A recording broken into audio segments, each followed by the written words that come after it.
to oldbonesgrimmtales, into our new series on the channel called Tales of the Shore, where I take our players through short campaigns to explore the lands of the woven shores and to tell the grim tales therein. Today, we turn the page to the first chapter of this tale we're calling The Race to Harsenguard. I'm joined by Ian and Wyler. Ian hasn't been around for a while. 'Tis true. And we are in his house. So that's why it sounds different, it looks different, but I'm very glad to have Ian back and playing with me. And Wyler, of course. Me and Wyler have rolled deep for a long time here. But as I said, we are starting up an adventure called The Race to Harsenguard. So if we are ready, players, Let's do it. shall we begin? A small sailing vessel dodges the debris from a recent windstorm in the southern shores. The day is cool, and the shade of the thick trees along the edges of the Shaw River make for a fine traveling experience in early June. The tall tiefling sits in a small chair near the bow of the ship, leaning back up on the edge, and he's smoking from his curved obsidian pipe he bought off a trader in the river town of Selene. You might want to make a note of that. The river captain, an old human man named Ruby, scuttles about the ship barking the occasional order to his son, and second mate Ben, a small scraggly half-elf boy. The tiefling's name is Hadrian Lunadream.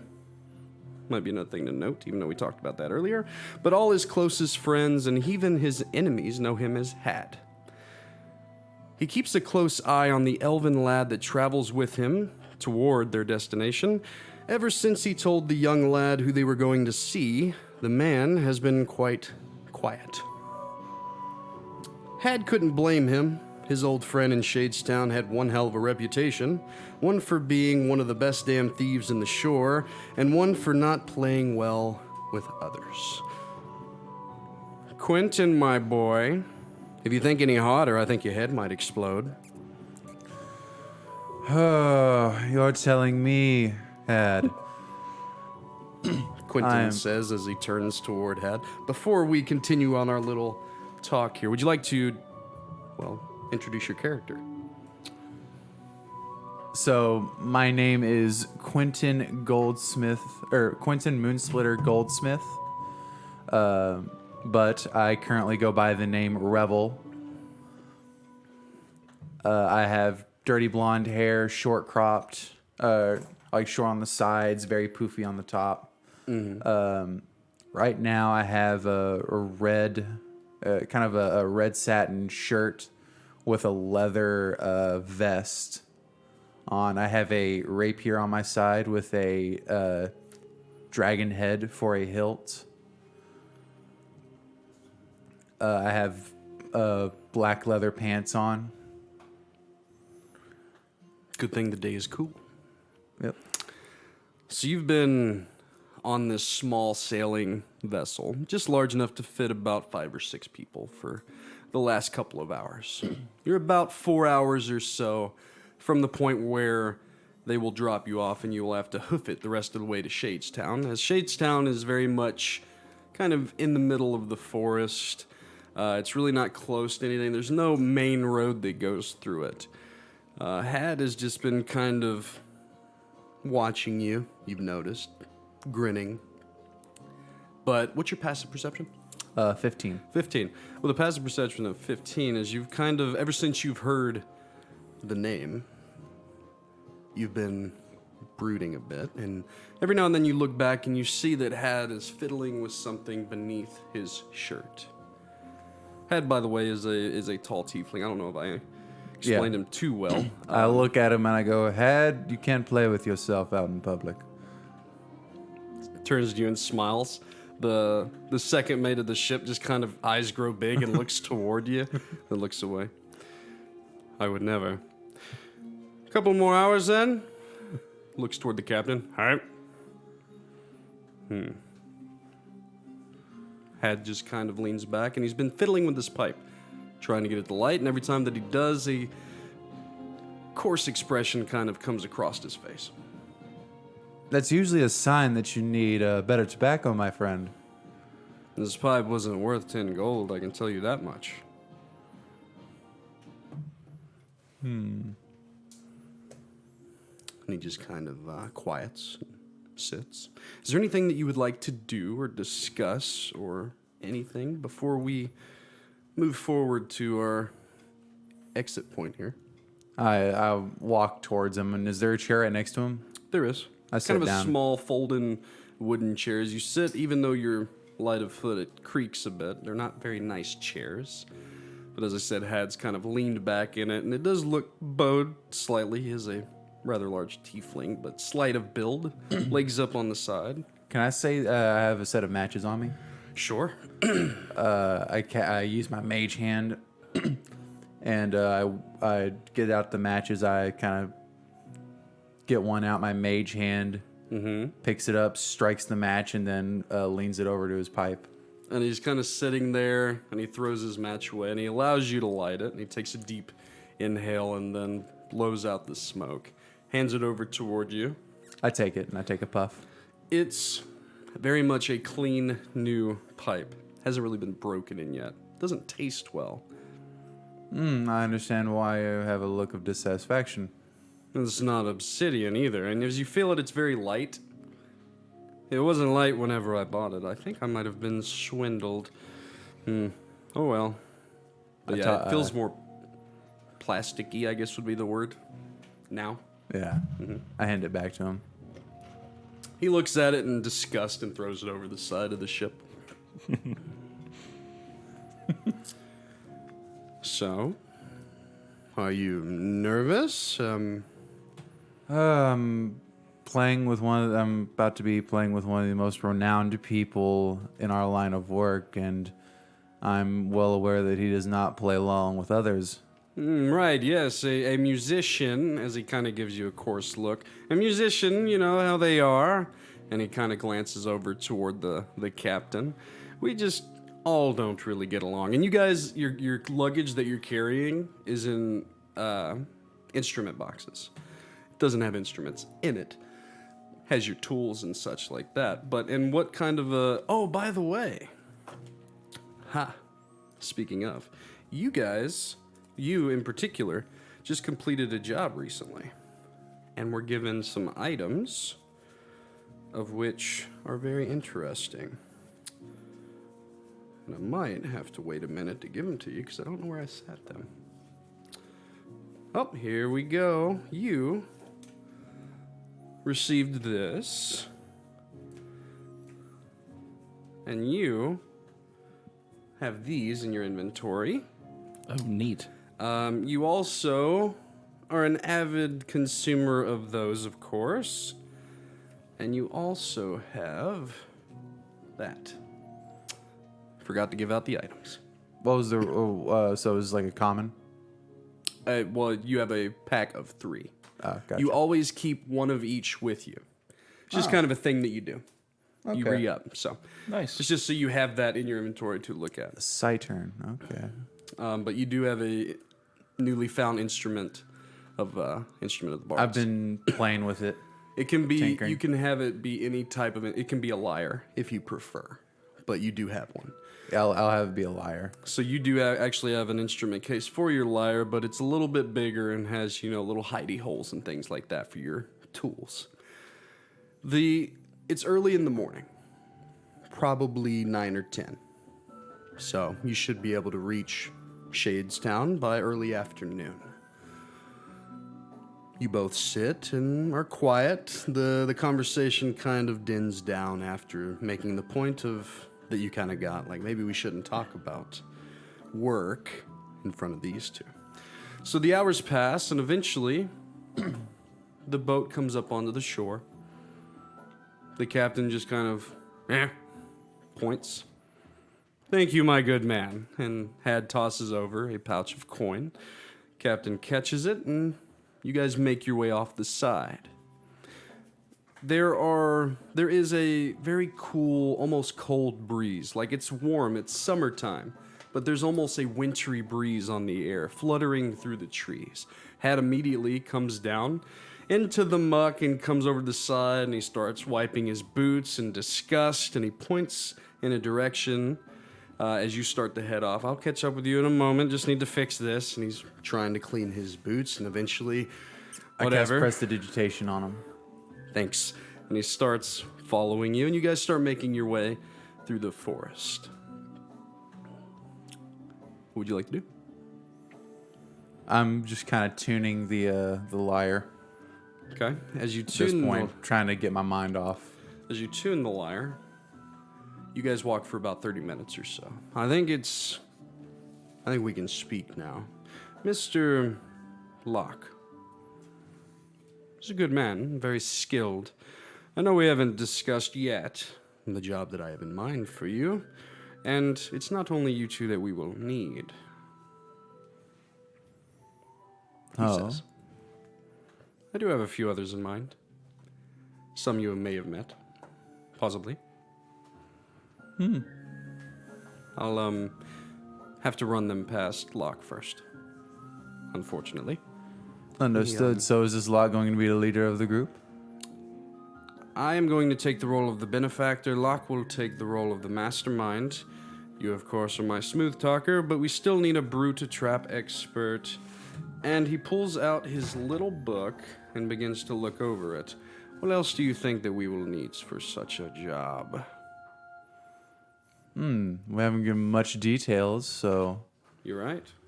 It's just like any job. Something needs getting.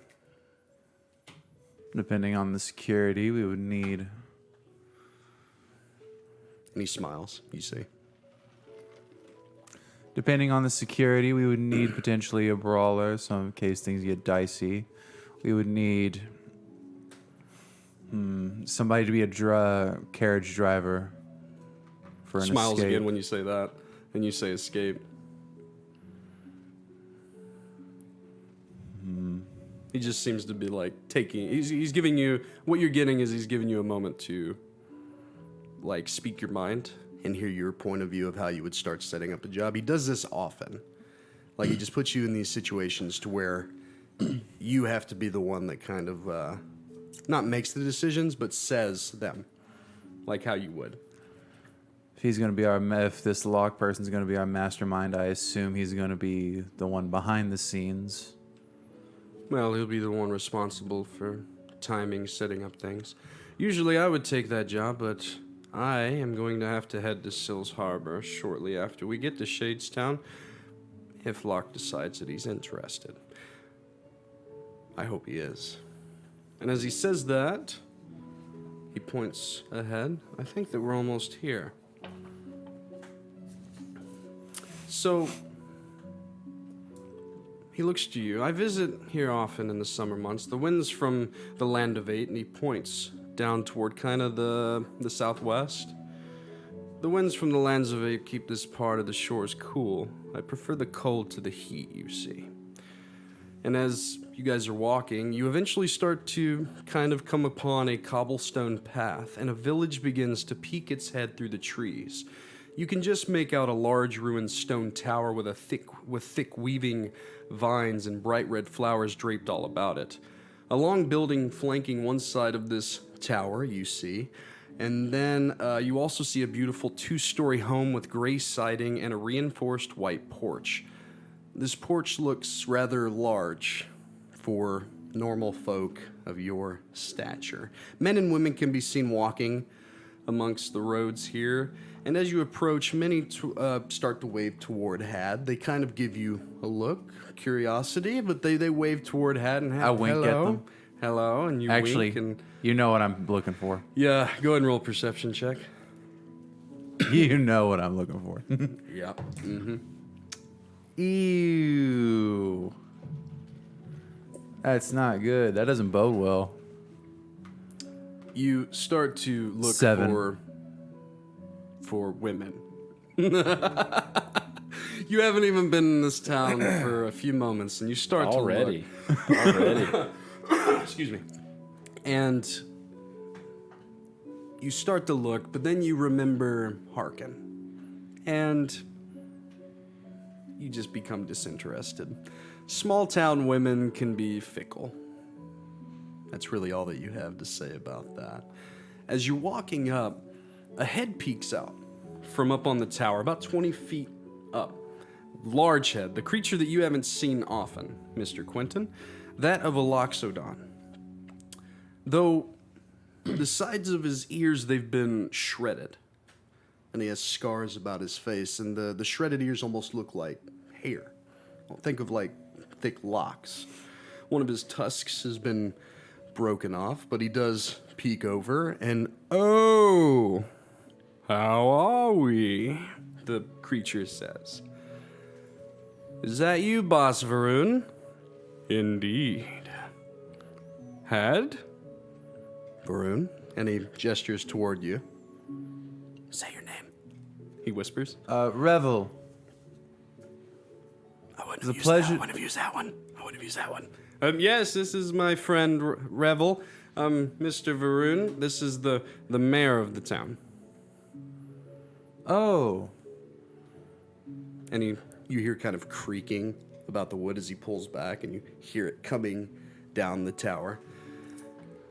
While we're here, maybe not refer to the name that most in our line of work know you as. Yourself at the moment. Ah, understood. Those here in Shadestown know Locke as Locke, not as... James, No, Locke, either way. Sijic or Sijic? Sijic. Sijic. Keep fucking up that one. Sijic. We don't want to allude to the fact that we are anyone else.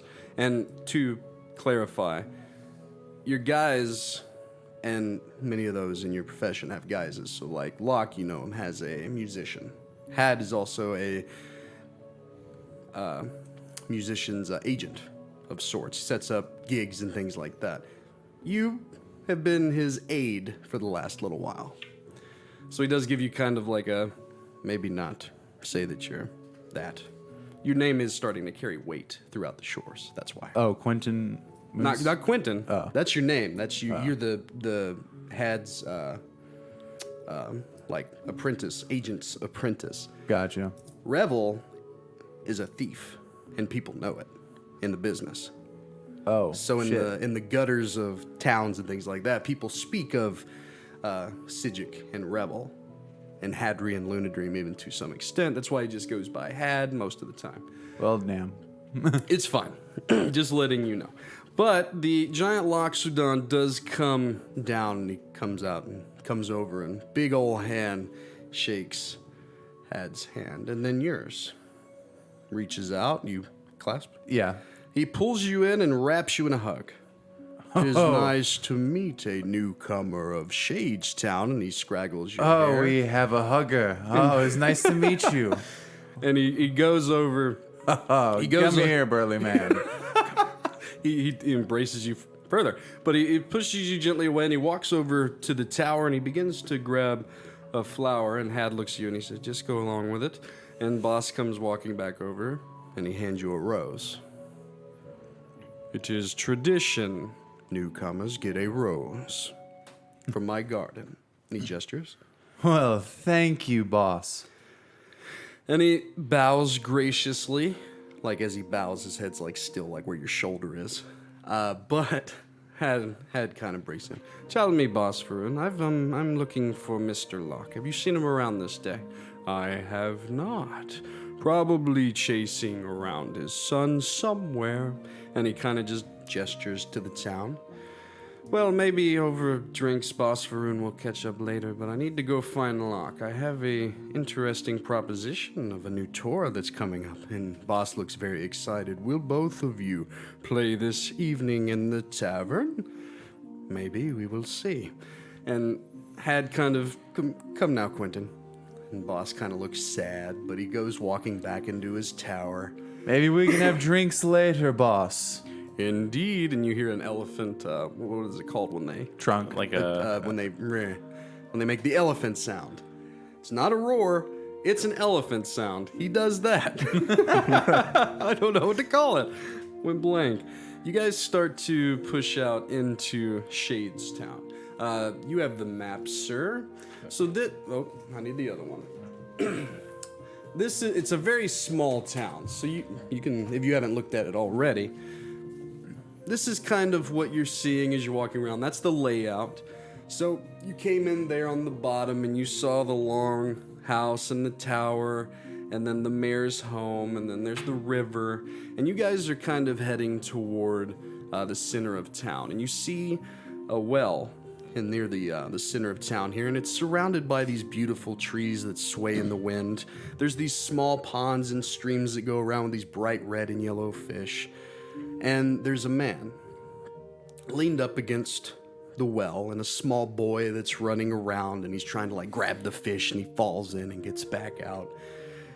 But the man, and what was the instrument of choice again for you, sir? Mandolin. The mandolin seems to be tinkering with a mandolin. His back is slightly to you as he is on kind of, it would be the northeast portion of this well.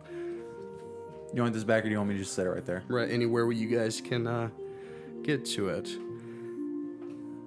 Mr. Locke, the man seems to hear, turns his head. The beginning of a smile crosses his face, but it disappears quickly. Ian, would you like to introduce your character? Yes, I am James Locke. I go by Sijic. I am a human, long flowing blonde hair, very soft features. I'm a pretty handsome dude this time around. I don't really play handsome dudes, so it's a nice change. True. Nice, elegant clothes, but they're still very modest. They're not high scale or anything. Very slender. I have a wife, Sylvia, half elf, blonde hair, blue eyes. I have a little son, Brant, more of the same, blonde hair, blue eyes. I have green eyes. That's about it. I wear leathers, but they're like stylish leathers, like I said. They're modestly stylish. Mm-hmm. As you turn, Had bows over dramatically. Afternoon, James. Had? He laughs as he comes up. And you notice that he has someone with him. This is one of your pet peeves. One, Had showed up unannounced. And two, he brought someone And to with your home. company. Yes. He, with his own passive perception, you hide it well, but he does have a sense that maybe you could be slightly aggravated or perturbed. I apologize. He almost called you Had. I apologize, Locke. Well, and he walks forward, stops, turns, hand on his chin, walks back. I came to say that I am sorry, and it sounds odd coming out of his mouth. Hey, buddy, go find Mom. And So I send Brant has off. finally grabbed a fish. He drops it and he goes running off toward your guys' home. Had gets close, within whispering distance. I'm sorry, damn it. All right, I'm sorry, and I brought a friend because I needed to speak with you somewhere quiet. And he gestures toward this town, and this goddamn town is the quietest of any town in the shores. Yes, it's wonderful. If you say so. I have a job. He says. We can speak of it later, but we are in town for the next couple days, and I would like to pick your ear about it. Very good. And introduce you. And he gestures over toward you, Quentin. That's Quentin Moonsplitter. You may not know him by that name, and he gets real close and he whispers, Revel. Ah, One of the best up-and-coming smooth talkers. Revel. Very good. Mm-hmm. I have heard things. Do you say that like... Like condescendingly? Yeah. Okay. Indeed. I apologize, and I'm not saying sorry that I showed up unbeknownst. I'm saying sorry for the previous thing. Of course. I guess there's a first for everything, right? Hey, well, I deserve that, he says. And he kind of backs up, and well, tell me, Mr. Locke, how have your strings been? Oh, the strings on the damn mandolin I can't ever get right. I do my best, though. As do we all. Can I string on the mandolin? And Had's eyes grow wide, and he looks like a dog in a deer in headlights, and he's just waiting to see what happens. Please, no. I appreciate the offer, but... And Had, oh, this is going to be great. Tell me, Mr. Locke, old friend, we're in town for a couple of days. I'm assuming we can maybe speak later over drinks somewhere quiet. Of course. We don't really have a place to stay, and I don't like sleeping in the woods, so is Sylvia home? Sylvia is home. And so Had and Sylvia, they get along well. Had's one of those smooth-talking guys and talks, and he's also, to make it a little bit more clear for you, he's not interested in the females, per se. So you trust him in that regard. He's not like hitting on your wife or anything. But that's why him and your wife get along very well. Because he likes the finer things. He's very feminine. Right, they have very similar likes. Yeah, he likes, scented candles and all that kind of shit and oils and blah, blah, blah. So, just so you guys know. I'm sure that Sylvia would like to, say hi, and you got extra rooms in your house. Of course. Yes, you all can stay. Good. Although I do say, don't steal anything. And Had kind of looks toward you. I'll know what's gone. I'm just gonna say it. I'll know if it's gone. And Had seems to be thinking, have you ever stolen from me? Have you ever stolen from me? Not that I've been aware of. I'm kidding. Just a little hazing. It was a from joke. us. Just a little hazing. Well, I say that we go get some tea and say hi to Sylvia, and he kind of slaps you on the back and starts walking toward your house because he knows where it is. And he's kind of like pulling you along, but you're keeping an eye on Quentin behind you as well. Quentin, you start to kind of walk up. People start to look, and you start to hear like the chatters of these musicians are together. They're going to be playing in the tavern later. Is Locke going to leave on another tour of the shores? You haven't really ever so often you sing and play at the tavern, but it's usually during a festival or when lots of people are gathered and get heavily drunk. Pretty seldom. Yeah, because I'm trying to mask it well. Yes, that is why. So people are excited that Had's in town and that you're talking to him, and you guys start to walk, and people say hey and hi and all that, but you do come upon your home, and you have full discretion to describe to us what your home looks like if you would like. It's kind of rustic, wood themed. Nice, like a dark oak wood color, so like that deep brown red. You walk in, it's gonna be like a fireplace to your left, chairs around it because it's a fireplace. It's where we sit and we talk. You go around, there's gonna be a corner, kitchen area, upstairs, bedrooms, very nice. There's a dining area. Yes. It's one of the nicer homes here. All of them are nice in their own right. This one's one of the nicer ones compared to Boss Faroon's home, per se, which is interesting to you. You get up towards your house and are about to walk in, but Had notices that Sylvia is in the back in the herb garden. The herb garden. I am going to go say hi. The two of you need to meet. And he just kind of abruptly walks away. Sylvia! And, oh my God, Hattie! And they come and they start hugging and they're talking, and it's terrible stuff to your ears and you hate it. And you guys are left awkwardly just standing at the front of your house. So Quentin. Locke?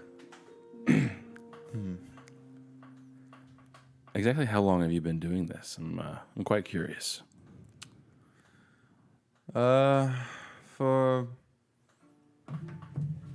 Let me refer, or is that left open-ended? It's, I have when the time difference was about 5 years, so 5 years between since the time events that you of Harkin? left, that's since you left Harkin, so about 3 years in the business. It took you a year or so. Actually, it took you 2 years to become acquainted with Had. So you've only been like deep in the business for the past year, but you've been dabbling for the past 3 years. I've been dabbling for past few years, but I've only ever gotten this deep just recently. I see. 'Tis a dirty business. That it is, but it's the price you pay for traveling the world. Yes, traveling the world. I guess some have other ambition. I am in search of gold, you see. This home is nice and Shadestown is wonderful in its own right, but I do want bigger, better things for my family. I need you to know that they'll always become before you if we do end up working together. It's completely understandable. And just to reiterate, you have no idea what the job is. Yeah. Just in case that comes up, you don't know. So do you know what the job is? I unfortunately have been left in the dark on that. I was hoping you might have some insight. No, it seems that Had's quite good at leaving people in the dark. Damn tieflings. I feel like that. I usually know when a backhanded comment is made. Well, let us sit. I gestured to the porch. I've got like a small porch with, like outside wear. And hadn't Sylvia come up? Yeah, yes, I did. I did see the roses. They look great. Not as good as these here. Tea for you two. Yes, tea. And they just walk past you into the home, not really even saying much. And they go into the kitchen and they start making tea as you guys are then again left awkwardly yet again on the porch. Your son does come out and he starts playing with toys on the front porch. Brant? Uh-huh. This is an old friend of mine, and this is Quentin. He walks up slowly, kicks you in the shin, turns and runs off the porch. Oh, this is why I never wanted children. Yes, you learn to grow steel shins as a parent. Oh, man. Yep, your son's very much like you, roguey. Yes, he hits very hard to be so little. He's a good boy. He doesn't know you. He likes to kick things too. It's all right. Trust me, my parents thought my antics were insane too. And the screen door opens again, and then slams behind Sylvie and Had as they both come onto the porch. They have cups. They start to hand out iced tea. Tea, no ice. Like kettle tea. I was trying to think. I was like, is anybody in town able to make the enchanted chillibrators? There's not. Anyway, so they bring you tea, and they all sit down and Had kind of, Sylvia, I indeed. Well, and he looks toward you, Locke. I was just about to tell Sylvia about the tour that I was planning. The tour. And she does look at you. You haven't left the house in a while. I mean, things are getting low. Yes. And she looks excited. She loves that you're a musician. Right, she loves the lifestyle. The one person that you have, beyond a shadow of a doubt, fooled. Like, she thinks you're the best musician in the shores. Right. She was, not quite a fangirl. She's dedicated to the backstory. Yes, she is, but she doesn't know your actual line of work. You've done really well. And as I was saying, I was setting up a tour, and he pulls out a map and puts it on the table of the shores. Ugh. You guys can just have that out there if you like. And he starts to point at the map, and I was thinking of doing something a little wild, actually. I was thinking that we would start along the Shaw River, going from town to town, and then eventually we would push north, maybe even hit the 5 harbors. We haven't done that before. We haven't hit the 5 harbors before. Typically, a tour, how you guys have said it goes down or whatever, it's like 2 or 3 cities. You hit them in conjunction, and then you come back through for a encore, per se. Mm-hmm. You make good coin, of course. She thinks you're making it all from that. But he does kind of pull out the map, and he's kind of pointing at the towns. And he points up, like I said, the Shaw River runs here because there's Shadestown, and he's like, maybe we can hit Nib Varuk, and then Celine, we can go down to Steel Run if you're interested. And I was thinking maybe a show in Maltaris before hitting Briar Glen and then the Five Harbors. Maltaris. Yeah, and hearing that, I hear the shows pay well in Maltaris. and that they do. The dwarves like to drink and listen to dance, don't they? And he starts tapping really hard on the map. Just, it's odd, but he's tapping on Harsenguard. And he looks up toward you. And as you notice, as he sits down, he starts to scratch at his chest, fiddling with something. Then he leans back. So if you're interested, it looks like Sylvia is okay with it. Locke? Okay with it. She certainly does. Mm-hmm. I really am. She says. And she's like, as I said, running a little dry lately. Yes. Well, we do need around here. I hate to leave you with Brant all this time by yourself. If you're out making coin for us, it's okay. I can only make subsequent income, only for so long with the garden. And you guys have had several, they haven't quite been arguments, but it's been like, you've been here for a while. Brant's like, hey. Why haven't you went out and So, made like, you're some more hanging out. money? Like, you guys bought this nice house and you furnished it. And you used to take, like, trips down the river and go to towns and sightsee. You haven't really been doing that lately because coin's gotten kind of low. And it's not that it's super low, it's just you've been rationing it because you don't know if there's gonna be another job, if you're gonna have to go straight and narrow. You've just been kind of contemplating what you're gonna do. Right. This whole thing seems convoluted, this whole conversation, to you. A youngster, it's just odd. I would say I was like, how old was I back in Harkin? Like Early 20s. early 20s? So it's been 5 years since. I think you were 22, 23 or something. So you're like 28 now. But you're half elf, so Yeah. quite young. Like for a elf, this young, you're still very young. Like you things are loose and you get a little crazy at times, and yeah. Elves take a long time to grow up. Yeah. That's why you make an excellent smooth talker. So, Had talks in Thieves' Cant. Mm-hmm. Right. So I question him about the Isles. And it's as soon as you begin to do so, tell me, he kind of cuts you off quickly. Sylvia, do you have any of those cucumbers? Yes, I do. And she goes off the porch and walks around. He starts to converse in Thieves' Cant with you.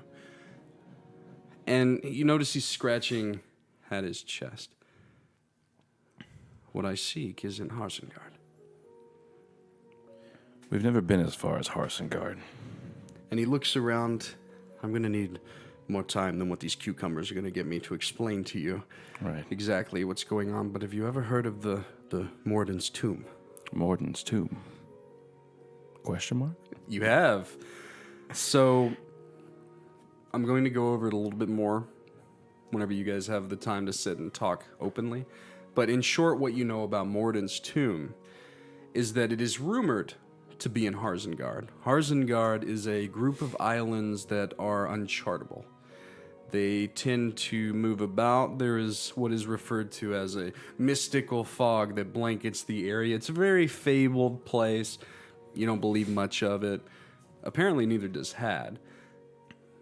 But when it comes to Morden's tomb, it's not where Morden died or anything like that. Morden's a god.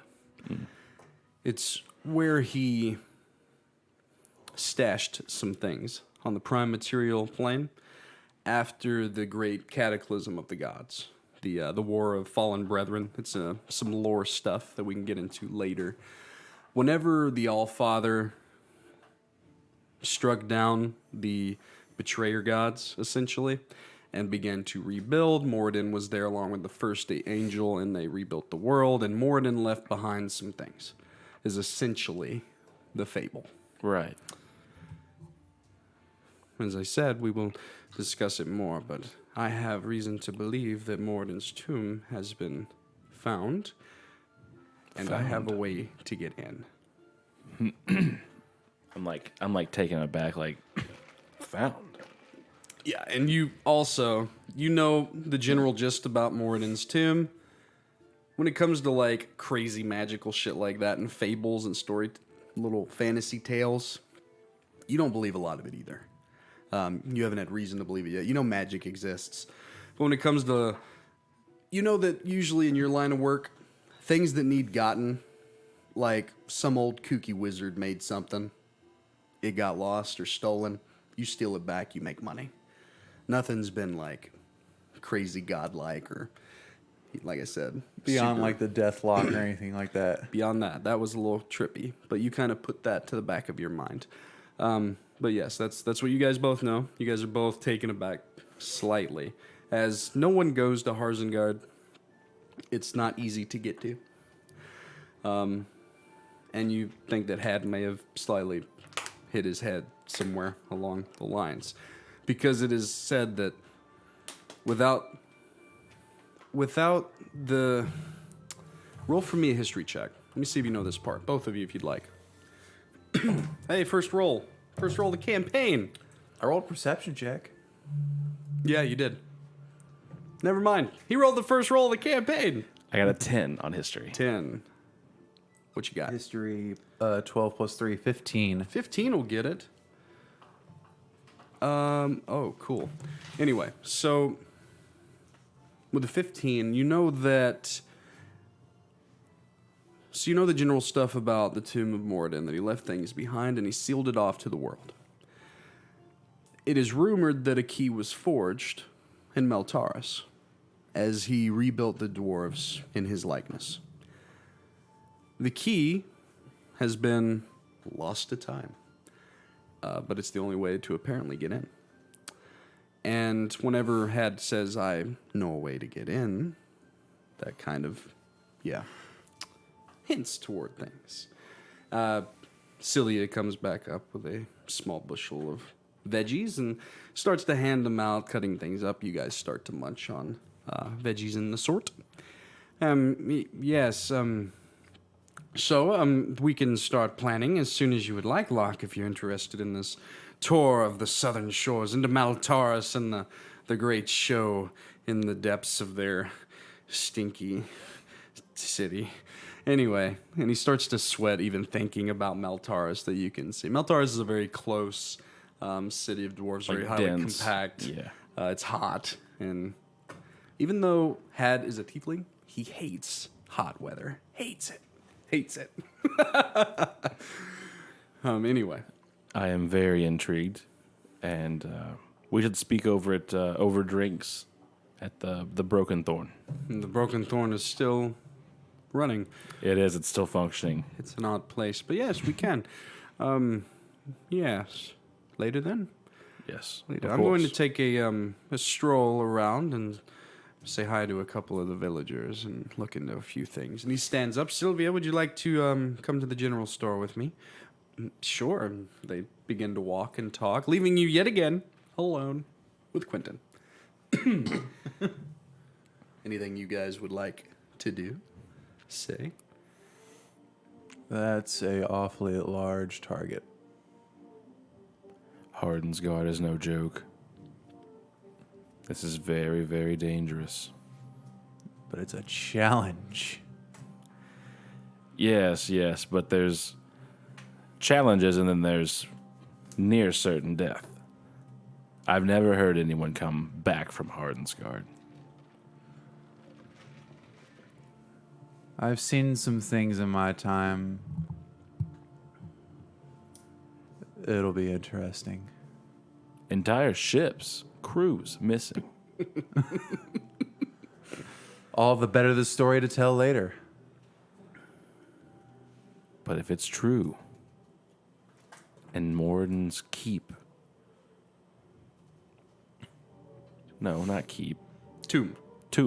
If Moradin's keep has been found, could you imagine what's in it? The gold. We'd be set for life. Yes, well, my family and I would be set for life. I don't know what you would do. Well, in yes. general, we both pretty much would be set for life. I wouldn't have to do this any longer. No more enemies. No more Sigil. Could you imagine? I'd be able to travel the world without getting killed. You've died before? No, but I've came. No, but that's funny. Very well. It's the nature of the business, I suppose. Yes. A lot of enemies in this type of business. Oh, and I certainly have my fair share. Yes, I try to stay off the eastern side of, well, the shores. In general. Yeah, you have one hell of a reputation in the Five Harbors for sure. With that, I say we take a quick break before we head into the night's events at the tavern.